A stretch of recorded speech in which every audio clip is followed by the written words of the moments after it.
sky. If you are looking for a great walkie-talkie, check these out from Wishouse. I love these walkie-talkies for when we are camping. One of my favorite features is the long range, 1 mile in the city and much longer mountain to valley. They also feature a ringer and NOAA weather reports for your area.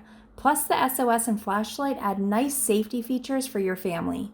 This is so easy to use, and I especially like the Vox mode, which means that your walkie-talkie can be hands-free.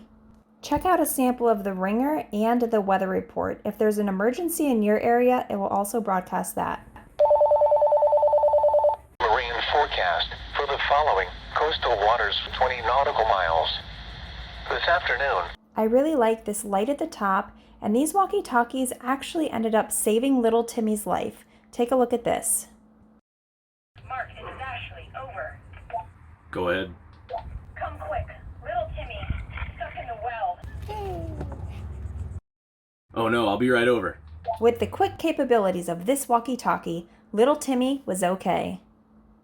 And that's my point of view.